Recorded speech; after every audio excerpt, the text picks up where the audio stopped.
Hello मेरी बच्चा party, क्या हालचाल। आई होप बढ़िया स्वस्थ और मस्त हैं आप सभी। और मेरा नाम है शिवांश और हम आज स्टार्ट कर रहे हैं बड़ा ही बढ़िया टॉपिक। एक सबसे बड़ा रिबेलियन, सबसे एक ऐसा रिबेलियन जहाँ ब्रिटिशर्स को समझ में आ गया था कि हाँ भैया अब हम ज़्यादा दिन तक यहाँ नहीं टिक पाएंगे, है ना। चलो तो देखते हैं। British called it sepoy mutiny. British ने इसको बोला सिपोय म्यूटिनी। सिपोइस सिपोइस का मतलब क्या था? Let us recall were the Indian soldiers. ये क्या थे? इंडियन सोल्जर्स थे जो ईस्ट इंडिया कंपनी की ब्रिटिश आर्मी में आए थे।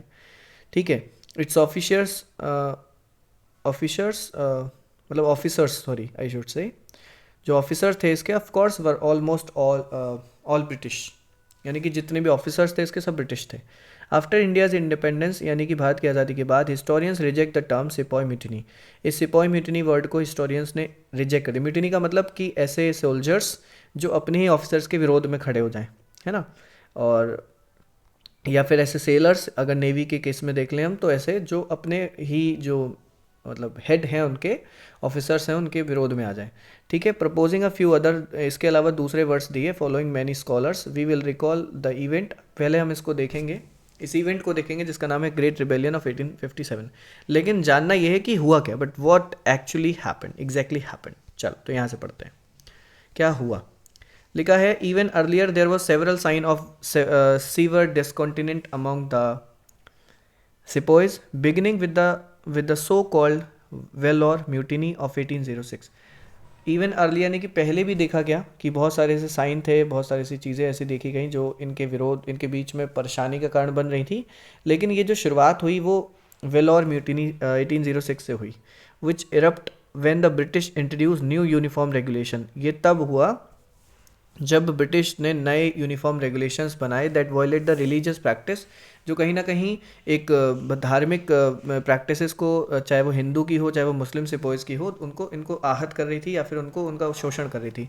एग्जाम्पल के लिए they were forbidden from wearing religious marks. वो अपने रिलीजियस मार्क्स नहीं पहन सकते थे, मतलब जिसके जो भी रिलीजियस मार्क्स हो, धार्मिक चिन्ह हो, वो नहीं पहन सकते थे। ठीक है। अपने फॉरहेड पर नहीं लगा सकते थे कोई तिलक वगैरह, है ना। And required to shave their beards, और अपनी दाढ़ी भी कटवानी होती थी। देखो कुछ धर्म में दाढ़ी रख सकते हैं, कुछ धर्म में जैसे सिख लोग होते हैं वो अपनी दाढ़ी रखते हैं, है ना। मुस्लिम्स भी अपनी दाढ़ी रखते हैं, राइट। हिंदू में दाढ़ी कटवा भी सकते हैं, रख भी सकते हैं, सबके अलग अलग नियम हैं। तो लेकिन इनका मतलब था कि सबको कटवानी ही है दाढ़ी। The sepoys seize the Vellore fort. तो सपोज ने क्या किया, वेलोर फोर्ट को सीज कर लिया, आज तमिलनाडु में है वो। And killed many British officers, और बहुत सारे ब्रिटिश ऑफिसर्स को मारा गया, बहुत सारी सेना को मारा गया। British however crush the revolt, हालांकि ब्रिटिश ने इस रिवॉल्ट को दबा दिया। किलिंग और एग्जीक्यूटिंग 100 सिपोइज, लेकिन इसके लिए उनको बहुत सारे सिपोई यानी कि सैकड़ों सिपोइज को मारना पड़ा, बहुत सारे मारे गए। We should also keep in mind, हमें ये भी ध्यान रखना है that most sepoys were from agriculture families. बहुत सारे सिपोइज तो बेचारे किसान परिवारों से थे। Which had been suffering great hardship owing to the British policy on land revenue. जो बहुत ही कठिन संघर्षों से जीवन जी रही थी वो फैमिलीज़ के बारे में बात हो रही है। वो फैमिली बहुत ज़्यादा कठिन संघर्षों से जीवन अपना जी रही थी, क्योंकि ब्रिटिश पॉलिसीज़ के अकॉर्डिंग उनको बहुत ज़्यादा कठिन लैंड रिवेन्यू देना पड़ता था ना। After the decades of increasing frustration, इस तरीके का बढ़ता फ्रस्ट्रेशन, मतलब 10 वर्षों में, है ना। 1857 का समय आया। Rumours spread across northern and central Indian, यानी कि उत्तर भारत और मध्य भारत, मतलब केंद्र भारत में ये चीज़ें देखने को मिली। आपने देखा पहले कि संत फकीर के साथ क्या हुआ, आपने देखा ट्राइबल्स के साथ हुआ क्या हुआ, आपने देखा किसानों के साथ क्या हुआ। हर तरफ चीज़ें ब्रिटिश अपनी तरफ से, अपनी तरह से चलाना चाहते थे। ठीक है। और समय आता गया, 1857 का आ गया। And rifle cartridges were greased with cow and pig fat. और अब ये भी देखने को मिला कि जो राइफल जो यूज़ करवा रहे थे वो सिपोइज भाई इंडियन ही थे, और उनसे क्या कर रहे थे, उसमें जो ग्रीस लगा हुआ था वो काउ और पिग की फैट का था। यानी काउ और पिग यानी कि गाय और सुअर की चर्बी, जिससे हिंदू और मुस्लिम दोनों की भावनाओं को, जो धार्मिक भावनाएं थी वो, क्या नाम है, उन पर आघात हुआ। ठीक। Eight Barrackpore the sepoy Mangal Pandey. अब बैरकपुर में क्या किया, जो आज वेस्ट बंगाल में है, मंगल पांडे ने ब्रिटिश ऑफिसर पर अटैक कर दिया इस बात को लेकर। हिज एग्जीक्यूशन स्प्रेड फर्दर, उनका एग्जीक्यूशन, उनको मारा जाना, उसका मारा जाना पूरे उसमें सिपोइज में फैल गया। मेरठ जो उत्तर प्रदेश में आज, some of them killed their British officers and march to nearby Delhi. और बहुत सारे से सिपोइज ने क्या करा, ब्रिटिश ऑफिसर्स, भाई मंगल पांडे ने ये स्टार्ट किया, 29 मार्च की घटना है 1857 की, ठीक है, उसमें मंगल पांडे ने अपने ही ऑफिसर को मार दिया, ये बात है, और फिर ये दूसरे रेजिमेंट में फैल गई और फिर यही चीज़ें स्टार्ट हो गई, लोग दिल्ली की तरफ बढ़ने लगे। Where they proclaim the elderly but political powerless Mughal emperor, उन्होंने क्या किया स्टार्टिंग में, जो क्या नाम है, पॉलिटिकली पावरलेस मुगल एम्परर थे बहादुर शाह जफर, उनको अपना लीडर बना दिया, ठीक है, पहले वो थे नहीं, मतलब लिखा है ना पावरलेस थे, लेकिन उनको फिलहाल लीडर पॉलिटिकली बना दिया गया। His empire was limited to the small area in Delhi. The military decisions were however taken by the commanders, military के जो डिसीजन थे वो सारे के सारे कमांडर्स के द्वारा लिए गए। Revolt quickly spread across northern central India, पूरे नॉर्दर्न सेंट्रल भारत में फैल गया। विद सिपोई कैप्चरिंग की सिटीज़, सिपोइज ने अलग अलग सिटीज़ को कैप्चर किया, जैसे कि कानपुर, लखनऊ, झांसी। कानपुर में जो देख रहे थे वो नाना साहब थे, ठीक है, to give safe passages to British civilian, जिसने ब्रिटिश सिविलियन को सुरक्षित स्थान दिया, but then massacred over 200 man, women, children for reason that and still debated. लेकिन बाद में जो चीज़ें खराब हुई, 200 उसमें पुरुष थे, महिलाएं थी, बच्चे थी, ये जो खराब हुई, तो उसका रीज़न आज तक हमें मिला नहीं है, ठीक है, पहले तो उन्होंने उनको स्थान दिया।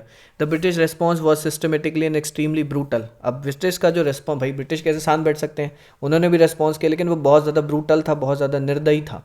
Beginning with the recapture of Delhi, सबसे पहले तो उन्होंने सितंबर 1857 में दिल्ली को रिकैप्चर किया, जो बहादुर शाह जफर बैठाल दिया था वहाँ पे, उनको हटाया। Where the British force conduct house to house massacres, अब उन्होंने घर घर से दूसरे घर, मतलब घरों घरों तक मैसकेयर यानी कि लोगों को मारना शुरू किया, right. Kanpur, they conduct mass execution designed to strike terror in the population, लोग, उन्होंने एक बड़े लेवल पर मास एग्जीक्यूशन का मतलब समझ रहे हो, एक बड़ी भीड़ पर गोली चलाई, मारा गया, ताकि एक डर, एक आतंक व्याप्त हो जाए लोगों के बीच में। In a long punitive campaign they burned villages and destroyed crops, बहुत लंबे समय से जो प्लानिंग कर रहे थे उसके अकॉर्डिंग इन्होंने इन्हें पूरे पूरे गांव जला दिए, अपनी फसलें बर्बाद कर दी किसानों की, कॉजिंग काउंटलेस डेथ, जिसकी वजह से बहुत सारी अनगिनत मृत्यु हुई, vastly more than those inflicted by the rebel, मतलब हम कह सकते हैं रिबल में जितने नहीं मरे उतने इन लोगों ने मार दिए। अकॉर्डिंग टू सम हिस्टोरियंस, काफ़ी सारे जो इतिहासविद हैं उनके द्वारा, the great rebellion failed because the sepoy lacked the unified command, उनका कहना था कि ये जो रिबेलियन था वो था बहुत बेहतर, लेकिन फेल होने का कारण ये था कि लोग यूनिफाइड नहीं थे, लोगों को पता नहीं था, जो सिपॉइज अलग, भाई जैसे कानपुर में नाना साहब देख रहे थे, लखनऊ बेगम हजरत जी देख रही थी, झांसी रानी लक्ष्मीबाई देख रही थी, लेकिन किसी के पास यूनिफाइड कमांड नहीं थी कि कैसे चीज़ों को करना है, क्या स्ट्रैटेजी होनी चाहिए, ठीक है, इस वजह से, और कोई हीरोइक लीडर्स नहीं थे, सब ने अपने अपने हिसाब से इसको लीड किया, इसलिए वो ज़्यादा चला नहीं। Uprising failed but it marked it turning point, हाँ फेल हुआ, लेकिन एक बहुत ही टर्निंग पॉइंट बनकर सामने आया, especially in sowing a seed for the idea for that foreign domination was unacceptable, यहाँ से वो बीज लोगों के मन में बो दिया गया कि जो फॉरेन डोमिनेशन थे, विदेशी जो हम पर आकर के ये जो कंट्रोल किए हुए हैं, ये बिल्कुल भी एक्सेप्टेबल नहीं है, बिल्कुल ही स्वीकार्य नहीं है। The seed would grow early in 20th century, आगे की 20वीं शताब्दी में ये बड़ा हुआ into a full flash struggle for freedom, और पूरे सही तरीके से सामने आया फ्रीडम के, आज़ादी के संघर्ष के लिए, दो विद डिफरेंट मेथड, लेकिन वो तरीके कुछ अलग थे। जैसे आपने देखा फिर गांधी जी ने सत्याग्रह किया, सिविल डिसोबीडियंट किया, नॉन कॉपरेशन किया, ठीक है, फिर लास्ट में 742 का आपको याद होगा क्विट इंडिया मूवमेंट किया। Mean time in 1858 the British crown took direct control of India, हालांकि ये हुआ कि 1857 की इस क्रांति के बाद जो कंट्रोल ब्रिटिश कंपनी के पास था वो डायरेक्ट अब ब्रिटिश क्राउन के अंडर में चला गया, ठीक है, ईस्ट इंडिया कंपनी अब कंट्रोल नहीं करेगी। Initiating the period of the British Raj, British policy shifted from aggressive territorial expansion to consolidation of control, जो ब्रिटिश पॉलिसीज मतलब कह रहे हैं ना एग्रेसिव टेरिटरियल एक्सपेंशन, वो लगातार विस्तारवादी जो नीति थी वो अब धीरे धीरे कंसोलिडेट होने लगी, कंट्रोल उसका कंसोलिडेट हुआ। The Indian army was recognise so as to prevent unified resistance in the future, अब इंडियन आर्मी जो थी अब पहचानी जाने लग गई, so as to prevent unified resistance in the future, कि इस तरह के फ्यूचर में इस तरह का जो यूनिफाइड मतलब जो रेसिस्टेंस है उसको रोका जाए, इस तरीके की चीज़ें कुछ हुई। तो फिलहाल लास्ट टॉपिक बचता है legacy of European colonialism in India, इसको हम पढ़ेंगे नेक्स्ट लेक्चर में। आज के लिए इतना ही, till then keep learning, keep watching, thanks for attending the session.